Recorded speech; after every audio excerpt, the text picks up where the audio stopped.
Բարի երեկո, ես Svetlana Bosnoyanն եմ, իսկ Հորիզոնի եթերում է խաչմերուկ հաղորդաշարը։ Այսօրվա մեր խորագիրն է անցյալի ստվերը ապագայի սերունդների վրա։ Պարզելու ենք, թե ինչ սոցիալ-հոգեբանական ազդեցություն է ունեցել հայոց մեծ եղեռնը փրկյալների երկրորդ և հաջորդ սերունդների վրա։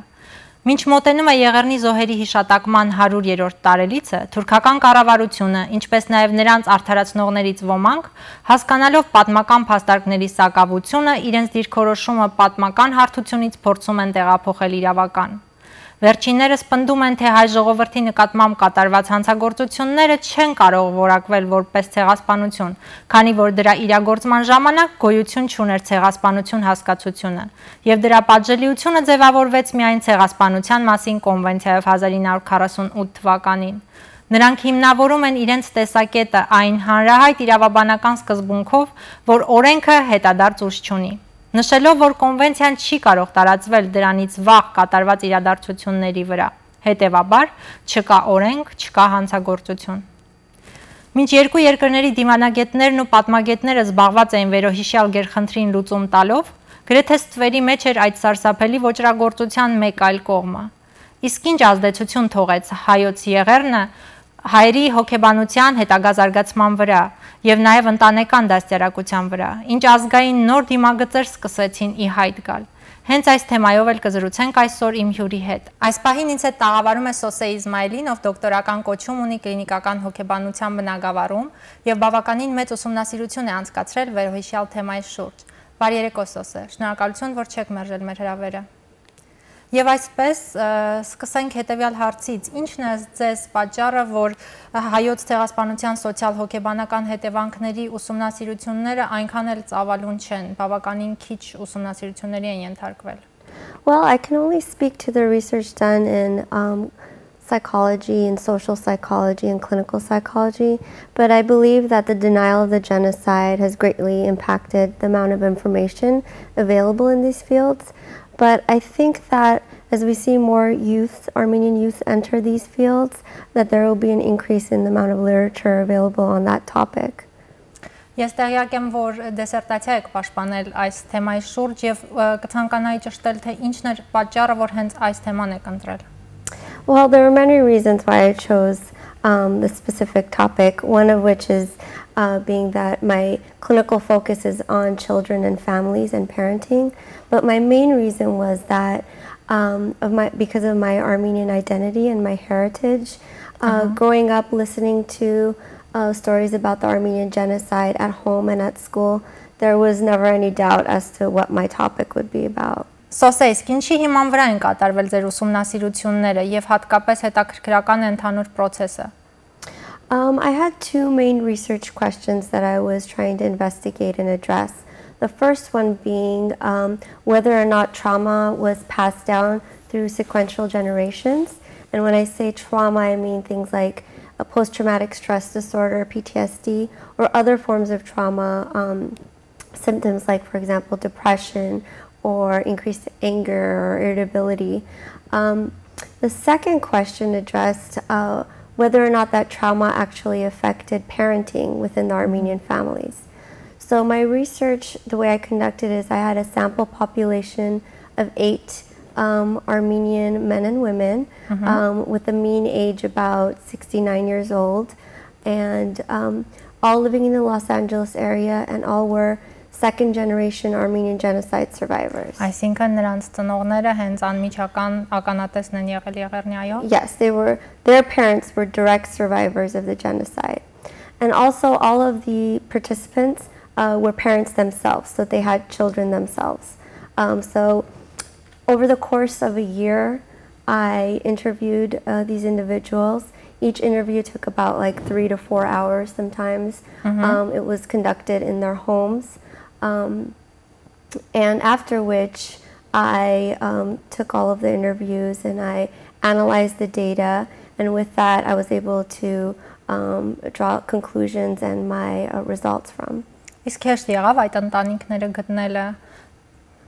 No, actually I had a hard time finding participants for my study. I originally had planned for 10 participants, but had to decrease it to 8 because I wasn't able to to locate the individuals. My main way of gathering participants were through just word of mouth. If most participants had a friend who also was willing to be part of the study, so they joined us. Հասկանալի է։ Ինչ նպատակ էր հետապնդում նման օրինակ հետազոտությունը, ինքները ձեր ուսումնասիրության մեջ ինչ էիք ակնկալում հայտնաբերել։ Well, I think there was very little research done on this particular topic in my field, and so I wanted to find information and provide information to, for example, clinicians who might be working with Armenian families in the future to help them better understand Armenian families. Also for Armenians who might be reading the dissertation might gain some insight about what has happened to their cultural group. Օրինակ ես տեղյակ եմ, որ որոշ հոգեբանների հավաստիացմամբ սոցիալ հոգեբանական բնագավառում հետևյալ հետքերն է թողել հայոց եղեռնը, դա մեղքի զգացողությունն է, ինչպես նաև տագնապը, ընկճախտը։ Ես ինքս ենթադրում եմ, որ այդ ամենը ուսումնասիրելու համար շատ մեծ աշխատանք է, շատ մեծ օգնություն կլինի ձեր դիսերտացիան, եւ ուզում եմ անցում կատարել հաջորդ հարցին, հետազոտությունների արդյունքում ինքներդ ինչ բացահայտեցիք եւ ի վերջո հոգեբանական տրավման փոխանցվել է արդյոք հետագա սերունդներին, թե ոչ։ Actually, in my research, I did find that trauma was transmitted from generation to generation, and this was done so through storytelling. So storytelling, it seemed like, was a very big part of Armenian families, where the older generation was able to connect with the younger generation. So I actually did not find any significant findings on PTSD specifically, but I found other significant findings and symptoms. For example, the participants had an increased feelings of anger and hate, as well as various defenses that they had to develop to cope with these feelings. For example, splitting, which I'll address in just a moment. The other part is all participants significantly spoke about the concept of home and that being very important to them, and also the concept of the mother country, which kind of signifies that Armenia being being something that's very close and dear to them, and also possibly a sense of loss related to historical trauma. So what happens sometimes is splitting, where Armenia becomes this very idealized good place, the mother country, and the identified enemy, which would be, of course, Turkey in this situation, was then devalued and become like this very bad thing, bad place. And so this was a way to kind of deal with what had happened. Another part that I found in my study is there was significant levels of kind of cultural isolation, which means, you know, when we talk about Armenians forming small communities within the dominant culture, that's part of forming like little niches in the community. I found that was significant with this population as well. Պաստորեն խոսեցինք այդ հետևանքների մասին, մի փոքր էլ կխոսեք այն մասին, թե ինչ ազդեցություն է թողել հայոց եղեռնը ընտանեկան դաստիարակության վրա, որովհետև տեղյակ եմ, որ բավականին մեծ ուսումնասիրություն եք կատարել նաև հենց այդ ուղղությամբ։ The research that I found in my study indicated that the second generation Armenian genocide survivor parents expressed an increased level of worry and concern about their children, sometimes on a day-to-day basis. So, for example, there were some individuals who needed to contact their children several times a day to check up on their safety or adjust what they were doing or make sure that they were all right. I found that very significant amongst all the participants. Ձեր ասացից ես ինքս եզրակացրեցի նաև, որ զուգահեռ կարելի է տանել հրեական ցեղասպանության հետևանքի մասին եւ հրեաների մայրերը կարելի է նմանեցնել որոշ չափով նրանց վերաբերմունքը հայ մայրերի հետ, նրանք նույնպես բավականին կենտրոնացած են նրանց իրենց երեխաների վրա, այնպես չէ? Yeah, definitely. So the other part, another significant finding, which is very similar to Holocaust survivor parents, is the feeling of overprotectiveness for their children. So that could mean very different things about checking up and not wanting to do things that they feel are unsafe. That was found in a lot of the studies I read about on the Jewish Holocaust. Another significant finding was that these parents had high expectations for their children. This is also found in Holocaust survivors as well. So these parents wanted their children to be doctors, lawyers, and highly educated. And in fact, most of their children were doctors and lawyers and highly educated. So I found that very interesting.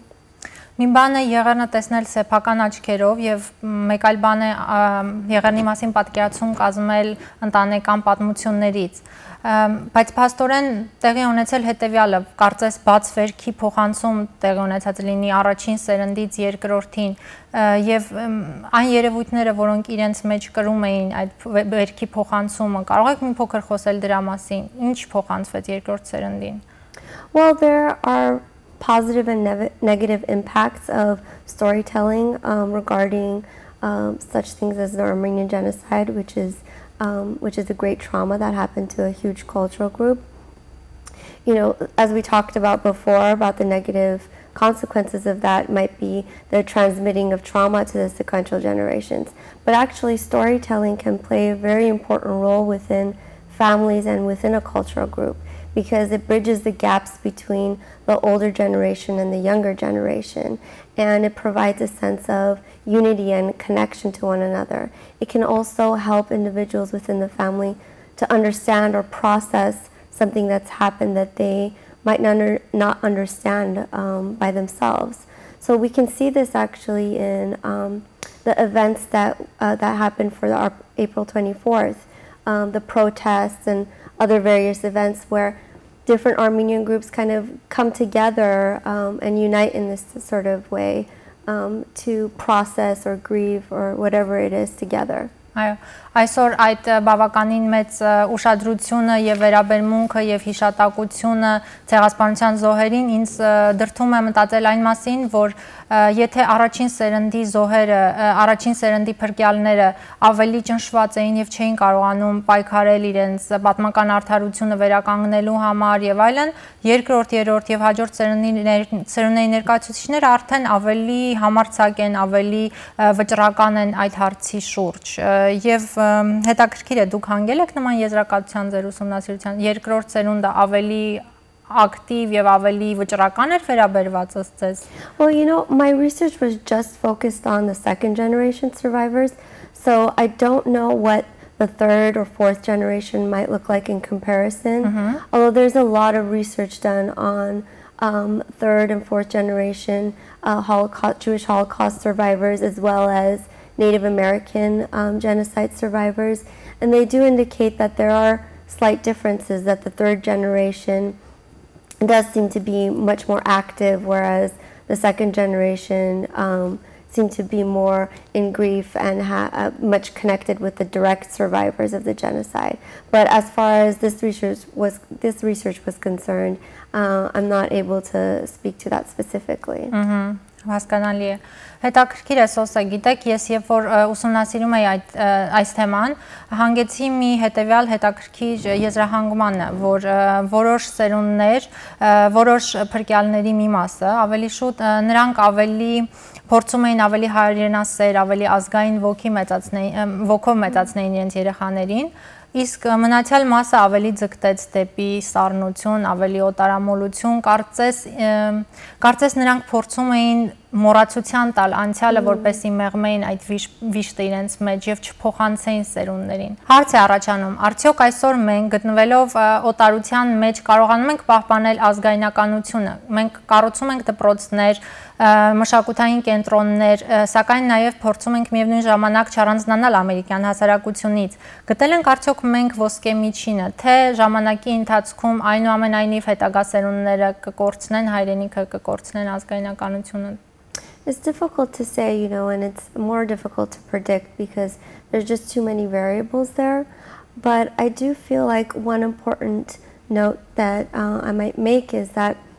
the Armenian youth today here are struggling with possibly dual identities or maybe even more identities as far as being Armenian and being American or having other parts to them. So there's an internal struggle of like balancing these parts of them. So having parents kind of being aware of that and understanding that might help them actually connect with their children better and to talk about the different parts that they can keep and carry on. Ես ինքս հանդիպում եմ երկու տարբեր տեսակի ընտանիքների, այսպես ասած տեսակի, որովհետև մի մասը բավականին ավելի հայրենասեր, ասենք, կամ ավելի ազգային ոգով է մեծացնում սերունդներին, իսկ մյուս մասը կարծես ավելի ձգտում է օտարամոլության։ Եվ ես մեծ հույս ունեմ, որ ազգայնասեր մասը ի վերջո ավելի մեծամասնություն կկազմի, որովհետև մեծ խնդիր ունենք պահպանել մեր հայությունը օտար երկրում։ Եվ վերջում Սոսե, ես ուզում եմ իմանալ, թե ինչ ազդեցություն թողեց այս ամբողջ ուսումնասիրությունը, այս ամբողջ կատարված աշխատանքը ձեր վրա, ինչ եք զգում հիմա դուք։ Actually, it was a really emotional process for me during that year interviewing all the participants because I got to hear firsthand these stories that some of them weren't retold for a really long time. And I felt very close and connected to these families. And I appreciate them so much for being open enough and safe enough to share their stories with me, and I thank them. Խոսելով ընտանեկան դաստիարակությունից եւ որ հայ մայրերը եւ հայրերը հատկապես շատ ուշադիր են իրենց սերունդների հանդեպ, կմանրամասնեք Սոսե, թե ինչու է արտացոլվել տրավման հենց այդ ձևով, ինչու է եղերնը հենց այդ ազդեցությունը թողել ընտանեկան դաստիարակության վրա։ Well, I believe the overprotectiveness might be connected to possibly feelings of loss of feelings of safety within the world. So having a worldview that the world is just not a safe place, that terrible things can happen, like genocide. And so that can be transferred from generation to generation. It's not something that's directly maybe talked about, but it's like an underlying issue. For another part, the high expectations that genocide survivors may have of their children could be connected to, feeling that they want their children to succeed where previous generations could not because of the massacres. And also, thinking about that knowledge and education might be something that can't be erased by genocide. It's something that people can hold on to. Մեկ այլ հետաքրքիր եզրահանգման նաև հանգել եմ ես, քանի որ նկատել եմ կան ընտանիքներ եղերն վերապրած, որ ծնողները չեն ցանկանում թափել ավելցուկ սնունդը եւ հետագայում հոգեբաններին դա մեկնաբանվել է այս կերպով, որ այնտեղ այն ժամանակ մենք չենք ունեցել ոչինչ ուտելու եւ դա կարծես թե նաեւ չէ որ հայերս չենք սիրում միշտ հացը սուրբ է, հացը չի կարելի դուրս նետել եւ այլն ունենք այդ արտահայտությունները մեր տատիկներից, պապիկներից շատ ենք լսել եւ կարծես թե դա էլ հենց մեկ այլ արտացոլումն է եղերնի հետևանքների, հոգեբանական արտացոլումն է ընտանեկան դաստիարակության մեջ։ Սոսե, կցանկանաք որևէ այլ բան ավելացնել այս ամենին ձեր հետազոտության մասին, ձեր ընդհանուր գիտելիքների նոր ստացած եւ զգացողությունների մասին։ Well, I would just say that I would encourage young Armenians to enter into this field of psychology or sociology, social welfare. I think that there's a lot of things that they can gain from going into these fields, and we definitely need more research done on the impact of Armenian genocide, also the impact of just immigration and things like that. So I would definitely encourage them to enter into these fields. Համաձայն եմ ձեր հետ ամբողջովին։ Այսպիսով Սոսե մեր հաղորդումը մոտեցավ իր ավարտին։ Ես շնորհակալություն եմ հայտնում, որ չեք մերժել մեր հրավերը այսօր։ Եվ շնորհակալություն եմ հայտնում նաև հայաճանաչության մեջ այս բավականին մեծ ներդրման համար։ Thank you for having me. Հաղորդման ավարտին պետք է նշեմ, որ ցավոք այսօր շատերը հստակ չեն գիտակցում ինչ է նշանակում ցեղասպանության թուրքական ժխտումը։ Մինչդեռ այն ըստ ցեղասպանագետների միջազգային ասոցիացիայի նախագահի ոչ այլ ինչ է, քան ցեղասպանության եզրափակիչ փուլ։ Դա զոհերի հոգեբանական եւ մշակութային առումով ոչնչացնելն է։ Սպանված ազգականներին հիշատակելն անգամ արգելելու փորձ է։ Հպարտորեն բարձրաձայնենք, որ հայ ենք եւ պահանջելու ենք պատմական արդարության վերականգնում։ Մինչ նոր հանդիպում, հաջողություն։